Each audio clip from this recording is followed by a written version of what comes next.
Hi hello ನಮಸ್ಕಾರ welcome back to my YouTube channel. ನಾನು ನಿಮ್ಮ ಪ್ರೀತಿ ಅನ್ವಶ್ರೀ ಮಾತಾಡ್ತಾ ಇರೋದು.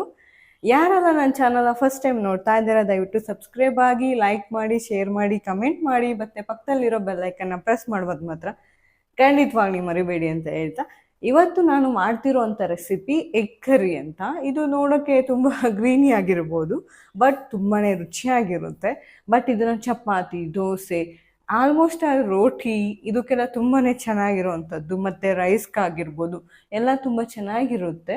ಮತ್ತು ನಾನು ಒಂದು ಟಿಪ್ಸ್ ಹೇಳೋಕ್ಕೆ ಇಷ್ಟಪಡ್ತೀನಿ. ಯಾವುದೇ ಅಡುಗೆಗಾಗಲಿ ಉಪ್ಪು, ಖಾರ, ಹುಳಿ ರುಚಿಗೆ ತಕ್ಕಷ್ಟು ಇದ್ದರೆ ಮಾತ್ರ ಅಡುಗೆ ತುಂಬ ರುಚಿಯಾಗುತ್ತೆ. ಇಲ್ಲ ಅಂದರೂ ರುಚಿಯಾಗುತ್ತೆ, ಇಲ್ಲ ಅಂತ ನಾನು ಹೇಳಿಲ್ಲ, ಬಟ್ ತುಂಬ ರುಚಿಯಾಗಿರುತ್ತೆ ಎಲ್ಲ ಸಮನಾಗಿ ಅದಕ್ಕೆ ಹಾಕಿದ್ರೆ ಅಂತ ಹೇಳ್ತಾ ನಾನು ವಿಡಿಯೋನ ಮುಂದುವರಿಸ್ತೀನಿ. ಒಂದು ಜಾರ್ಗೆ ನಾನು ಫಸ್ಟು ಒಂದು ಏಲಕ್ಕಿ, ಆಮೇಲಿಂದ ಒಂದು ಚಕ್ಕೆ ಒಂದು ಸ್ವಲ್ಪ ಅಷ್ಟೇ, ನೋಡ್ಬೋದು ಎಷ್ಟಿದೆ ಅಂತ, 1/2 ಇಂಚಷ್ಟು ಚಕ್ಕೆ ಮತ್ತು 5ರಿಂದ 6 ಲವಂಗ ಹಾಕ್ಕೊಂಡು, ಮತ್ತು ಮೆಣಸು ಕೂಡ ಒಂದು 5, ಶುಂಠಿ 1 ಇಂಚು, ಮತ್ತು ಬೆಳ್ಳುಳ್ಳಿ ಒಂದು ಎಸಲು, ಒಂದು ಫುಲ್ ಹೋಲು, ಮತ್ತು ಈರುಳ್ಳಿ ಒಂದು, ಹಸಿಮೆಣಸಿನಕಾಯಿ ಒಂದು 10 ಹಾಕಿದ್ದೀನಿ ಇದರಲ್ಲಿ, ಯಾಕಂದರೆ ಖಾರ ಇರಲಿಲ್ಲ, ಮತ್ತು ಒಂದು ಇಡೀ ಆಗುವಷ್ಟು, ಇಡೀನೂ ಅಲ್ಲ ತುಂಬ ಕಡಿಮೆ ಆಗುವಷ್ಟು ಕಾಯಿ, ಕರಿಬೇವು ಸೊಪ್ಪು, ಮತ್ತು ಕೊತ್ತಂಬರಿ ಸೊಪ್ಪು ಕೂಡ ನಮ್ಮ ಕೈಯಲ್ಲಿ ಒಂದು ಇಡೀ ಆಗುವಷ್ಟು, ಒಳ ಇಡೀ ಆಗುವಷ್ಟು ಕೊತ್ತಂಬರಿ ಸೊಪ್ಪು, ತಿರ್ಗಾ ಪುದೀನ, ಕಡಲೆ 1 ಸ್ಪೂನ್ ಹಾಕಿ, ಇನ್ನು ಗಸಗಸೆನೂ ಕೂಡ 1 ಸ್ಪೂನ್. ನಾನು ನನಗೆ ಕೈ ಅಳತೆಯಲ್ಲಿ ನನಗೆ ಕಂಫರ್ಟಬಲ್, ಸೊ ನಾನು ಕೈ ಅಳತೆಯಲ್ಲೇ ಹಾಕ್ತಿದ್ದೀನಿ.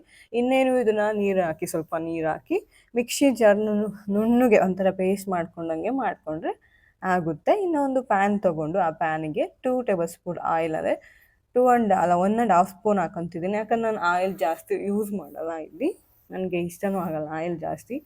ಸೊ ಹಾಕಿ 1 ಸ್ಪೂನ್ ತುಪ್ಪ ಹಾಕಿದ್ದೀನಿ, ಯಾಕಂದರೆ ಆಯಿಲ್ ಕಡಿಮೆ ಹಾಕಿದ್ದೆ ಅಂತ ಹೇಳಿ ತುಪ್ಪನೂ ಹಾಕಿದ್ದೀನಿ. ನೀವು ಬೇಕಾದರೆ ನೀವು ಎಷ್ಟು ಮೊಟ್ಟೆ ತಗೊಂಡಿರ್ತೀರ ಅಷ್ಟು. ಇನ್ನು ಒಂದು ಕಾದ್ಮೇಲೆ ಜೀರಿಗೆ, ಅರ್ಧ ಟೇಬಲ್ ಸ್ಪೂನಷ್ಟು ಜೀರಿಗೆ ಹಾಕಿ, ಒಂದು ಫುಲ್ ಓಲು ಈರುಳ್ಳಿನ ಹಾಕಿ ಸಣ್ಣದಾಗಿರೋ ಹಚ್ಚಿರಿ, ಸಣ್ಣದಾಗಿರೋ ಹಚ್ಕೊಂಡ್ರೆ ಬೆಟರ್. ಅದು ಸಣ್ಣದಾಗಿರೋ ಹಚ್ಚಿ ಅದನ್ನು ಸ್ವಲ್ಪ ಫ್ರೈ ಮಾಡ್ಕೊಳ್ಳಿ ನೀವು. ಫ್ರೈ ಆದಮೇಲೆ ಸ್ವಲ್ಪ ಫ್ರೈ ಆಗಬೇಕದು, ನೋಡ್ತಾ ಇರಿ ಫ್ರೈ ಆಗ್ತಾ ಇದೆ. ನನ್ನ ವಾಯ್ಸು ಸ್ವಲ್ಪ ನಿಮಗೆ ಡಿಸ್ಟರ್ಬೆನ್ಸ್ ಇದ್ದರೆ ಕ್ಷಮೆ ಇರಲಿ. ಇನ್ನು ಒಂದು 1/4 ಟೇಬಲ್ ಸ್ಪೂನಷ್ಟು ಅರಿಶಿನ ಹಾಕಿ ಅದನ್ನು ಕೂಡ ಬಾಡಿಸ್ಕೊಳ್ಳಿ ಎಣ್ಣೆಯಲ್ಲಿ, ಯಾಕಂದರೆ ಯಾವುದೇ ಆಗಲಿ ಹಸಿ ವಾಸನೆ ಹೋದರೆ ತುಂಬ ಚೆನ್ನಾಗಿರುತ್ತೆ ಅಂತ ಹೇಳ್ತಾ, ಇನ್ನೇನಿಲ್ಲ ಅಷ್ಟೇ, ಆಗೋಯ್ತು ರೀ ಇದು. ಇನ್ನು ಪೇಸ್ಟ್ ನಾವು ರುಬ್ಕೊಂಡಿದ್ದೀವಲ್ಲ, ಆ ಪೇಸ್ಟ್ನ ರುಬ್ಬಿರುವಂಥ ಮಸಾಲೆನ ಎಣ್ಣೆಯಲ್ಲಿ ಹಾಕಿ ಆ ಪೇಸ್ಟು ಎಣ್ಣೆ ಬಿಡೋವರೆಗೂ ಹುರ್ಕೊಂಬಿಡ್ಬೇಕು. ಇವಾಗ ಪೇಸ್ಟ್ ಹಾಕಿದ್ಮೇಲೆ ಒಂದು 5 to 2 ಮಿನಿಟ್ಸು ಆ ಎಣ್ಣೆಯಲ್ಲೇ ಹುರ್ಕೊಳ್ಳಿ. ಆಮೇಲೆ ನೀರು ಬೇಕಾದ್ರೆ ನಾವು ಬೆರೆಸ್ಕೊಬೋದು. ತುಂಬ ಚೆನ್ನಾಗಿ ಅಂದರೆ ಹಸಿ ವಾಸನೆ ಹೋಗೋವರೆಗೂ ಫ್ರೈ ಮಾಡ್ಕೋಬೇಕು ಅದನ್ನು ನಾವು. ನೋಡ್ಬೋದು ಹಸಿ ವಾಸನೆ ಹೋಗೋವರೆಗೂ ನಾನು ಅದನ್ನು ತುಂಬ ಚೆನ್ನಾಗಿ ಫ್ರೈ ಮಾಡ್ಕೊತಾ ಇದ್ದೀನಿ. ನೀವು ಪಾತ್ರೆಯಲ್ಲೂ ಕೂಡ ಮಾಡ್ಬೋದು, ನಾನು ನಾನ್ ಸ್ಟಿಕ್ ಯೂಸ್ ಮಾಡ್ತಾ ಇದ್ದೀನಿ. ನೋಡ್ಬೋದು ರುಚಿಗೆ ತಕ್ಕಷ್ಟು ಉಪ್ಪು ಕೂಡ ಹಾಕಿ, ನಾನು ಇನ್ನು ಜಾರನ್ನೇ ಕೂಡ ಆ ಜಾರಲ್ಲೇ ಇರೋ ನೀರನ್ನ, ಅಂದರೆ ಎಲ್ಲ ಮೆತ್ಕೊಂಡಿರುತ್ತಲ್ಲ ಪೇಸ್ಟ್ನೇ, ಅದನ್ನೇ ತೊಳ್ಕೊಂಡ್ಬಿಟ್ಟು ಅದಕ್ಕೆ ಹಾಕ್ತಾಯಿದ್ದೀನಿ ತಿರ್ಗ. ಇನ್ನು ನಾನು ಹೇಳ್ದಂತೆ ಈ ರೀತಿ ಮಾಡುವಂಥ ಮಸಾಲೆಗಳಿಗೆ ಎಣ್ಣೆ ಚೆನ್ನಾಗಿ ಬಿಟ್ಕೊಬೇಕು ಬಾಣಲಿಲಿ. ನೀವು ಎಣ್ಣೆನ ನಿಮ್ಗೆ ಎಷ್ಟು ಅನುಕೂಲ ಅಂದರೆ ನಿಮ್ಗೆ ಎಷ್ಟು ಬೇಕೋ ಅಷ್ಟು ಹಾಕ್ಕೊಳ್ಳಿ. ನಾನು ಯಾಕಂದರೆ ಇಲ್ಲಿ ಎಣ್ಣೆ ಕಡಿಮೆ ಹಾಕ್ಕೊಂಡಿದ್ವಿ. ಇನ್ನು ಉಪ್ಪು, ಖಾರ, ಹುಳಿ ಅಂದರೆ ನೋಡಿಕೊಂಡು ನೀವು ಹಾಕ್ಕೊಳ್ಳಿ. ನಾನಿಲ್ಲೊಂದು ಸ್ವಲ್ಪ ಮೊಸರು ಆ್ಯಡ್ ಮಾಡ್ತಿದ್ದೀನಿ, ಎಣ್ಣೆ ಬಿಟ್ಕೊಂಡಿದ್ದೆ, ಸ್ವಲ್ಪ 1 ಸ್ಪೂನಷ್ಟು ಅಷ್ಟೇ ಮೊಸರು ಆ್ಯಡ್ ಮಾಡ್ತಾಯಿದ್ದೀನಿ.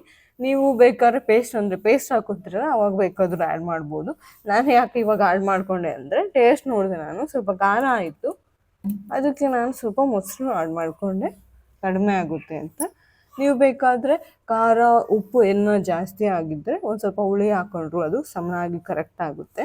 ಇನ್ನು ನೋಡ್ಬೋದು ಎಣ್ಣೆ ಎಷ್ಟು ನೀಟಾಗಿ ಬಿಟ್ಕೊಂಡಿದ್ದೆ. ಇನ್ನು ಎಗ್ ರೆಡಿ ಆದಂಗೆ. ಇಷ್ಟೇ ನೋಡಿ, ಎಷ್ಟು ಸಿಂಪಲಾಗಿ ಎಗ್ ಕರಿ ಆಗೋಯ್ತು. ನಾನು ತಿರುತ್ತಾನೇ ಇದ್ದೀನಿ, ಅದನ್ನು ಚೆನ್ನಾಗಿ ಆಗಿದೆ. ಆ್ಯಕ್ಚುಲಿ ನಾನು ಆಲ್ರೆಡಿ ಉಪ್ಪು ಖಾರ ಎಲ್ಲ ನೋಡ್ಕೊಂಬಿಡ್ತೀನಿ.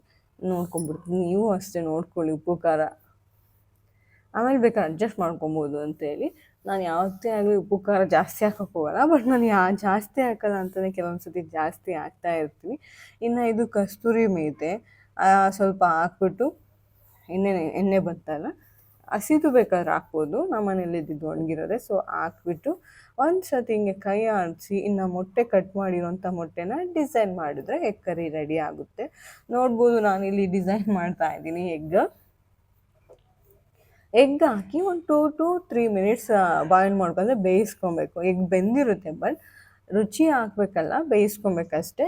ಇನ್ನು ಗಾರ್ನಿಷ್ ಮಾಡಿಕೊಂಡು ಸ್ವಲ್ಪ ಕೊತ್ತಂಬರಿ ಸೊಪ್ಪು ಹಾಕೊಂಡ್ರೆ ಈ ಸೂಪರ್ ಆಗಿರುವಂಥ ಎಗ್ ಕರಿ ರೆಡಿ ಆಗುತ್ತೆ. ಮತ್ತು ಇದು ರೈಸ್ಗಾಗಿರ್ಬೋದು, ಪರೋಟ ಮತ್ತು ಚಪಾತಿ, ಈ ಥರ ಚಪಾತಿ ಐಟಮ್ಸ್ಗಳ್ಗೆ ಮತ್ತು ದೋಸೆಗಳಿಗೂ ತುಂಬ ಚೆನ್ನಾಗಿರುತ್ತೆ.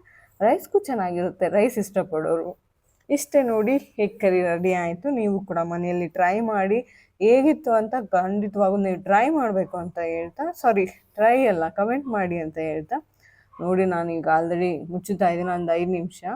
ಮುಚ್ಚಿ ಆದಮೇಲೆ ತೆಗೆದು ಕೊತ್ತಂಬರಿ ಸೊಪ್ಪು ಹಾಕಿದ್ರೆ ರೆಡಿ ಆಯಿತು ರುಚಿಕರವಾದ ಗ್ರೀನ್ ಎಗ್ ಕರಿ ರೆಡಿ ಆಗಿದೆ. ಯಾರೆಲ್ಲ ನನ್ನ ಚಾನಲ್ ಫಸ್ಟ್ ಟೈಮ್ ನೋಡ್ತಾ ಇದ್ದೀರಾ, ದಯವಿಟ್ಟು ಸಬ್ಸ್ಕ್ರೈಬ್ ಆಗಿ, ಲೈಕ್ ಮಾಡಿ, ಶೇರ್ ಮಾಡಿ, ಕಮೆಂಟ್ ಮಾಡಿ ಅಂತ ಹೇಳ್ತಾ, ಹ್ಯಾವ್ ಎ ಗುಡ್ ಡೇ.